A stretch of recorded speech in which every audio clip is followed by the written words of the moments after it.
Hello ဓမ္မအားလုံးမင်္ဂလာပါ fresh ကနေပြီးတော့ပြန်လဲကြိုဆိုလိုက်ပါတယ်ဒီကနေ့တော့ကြိုက်လွန်းလို့ခဏခဏသွားစားဖြစ်တဲ့မြန်မာထမင်းဆိုင်လေးမှာသွားစားမှာပါအဲ့ဆိုင်လေးကတော့အောက်ဒုက္ခမြန်မာထမင်းဆိုင်ပါအောက်ဒုက္ခမြန်မာထမင်းဆိုင်ရဲ့လိပ်စာကတော့အမတ်ဆက်ကွန်အနောက်ရွှေကုန်းတိုင်တက်လဲရွှေကုန်းဖရအနီးမှာပါလင်လန်းမတိုင်ရဲ့နောက်တလန်းမှာပါဒီဆိုင်မှာကမြန်မာဟင်းအမျိုးအစားတော်တော်လေးစုံတယ်လို့ပြောရမယ်မြန်မာထမင်းစားမယ်ဆိုလို့ရှိရင်ကျွန်တော်ထိတ်ဆုံးဝတတိရတဲ့ဆိုင်လေးပါ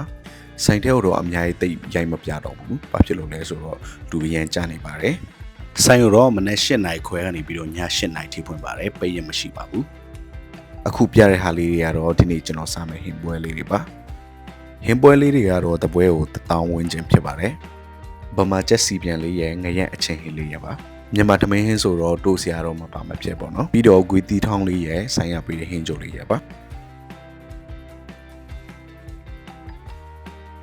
ကဲအခုတော့စားဖို့ ready ဖြစ်နေပါပြီသမင်းကိုငပိရည်လေးနဲ့စားပြီးတော့နေပါမယ်ငရက်အချင်းဟင်းလေးကိုမှအသားရွေးထည့်ပါမယ်ငရက်ကလည်းအသားရွေးဆိုတော့ share ပဲကဲစားကြပါအောင်ဗျာအရသာတော့အထူးတလဲပြောစရာတော့မလိုဘူးဘာဖြစ်လို့လဲဆိုတော့ဒီဆိုင်ရဆိုလို့ရှိရင်ဘာစားတကယ်ကိုကောင်းတာအခုပဲကြည့်ပါဦး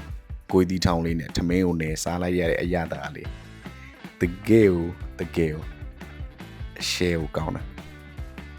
ဟင်းတွေကိုတေချာလေးတော့မစားရသေးဘူးထမင်းကတပကံလောက်ကုန်နေပြီ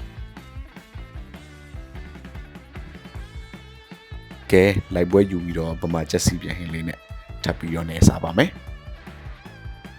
ချက်ကဗမာချက်ဆိုတော့အသားနဲပြီးတော့အယိုးအများတယ်ပေါ့နော်ဒါပေမဲ့အသားလေးကချိုးပြီးတော့စားလို့ကောင်းနေရောပဲကျွန်တော်ဒီဆိုင်ကိုဘာကြောင့်ကြိုက်လဲဆိုတော့အချက်နဲ့ချက်ရှိတယ်ပထမတစ်ခုကတော့ဟင်းရည်ပူလေးမှာအရွက်စင်းစင်းလေးထည့်ပေးတာပေါ့နော်ဟင်းရည်လေးတကယ်ကိုပူလေးနဲ့ချိုးပြီးတော့တောက်လို့ကိုကောင်းတာနောက်တစ်ခုကတော့လက်ဖက်နဲ့ပဲကြော်လေးကိုပေးတာပေါ့နော်လက်ဖက်ကိုရိုးရိုးလေးနှက်ထားရဲဆိုပေမဲ့ဆိုင်ကနှက်ထားပေးထားတဲ့ပုံစံလေးကစားလို့တစ်မျိုးလေးကောင်းနေတာပါကဲပြောရတဲ့ထမင်းတောင်ကုန်နေပါပြီကျွန်တော်ကဟင်းရည်ကိုကြိုက်တော့နောက်ဆုံးမှဒီလိုမျိုးအရသာခံပြီးတော့အားရပါရတောက်တာပါကျွန်တော်ရဲ့အကြိုက်ဆိုတော့တကယ်ကိုတောက်လို့ကိုကောင်းနေရပါ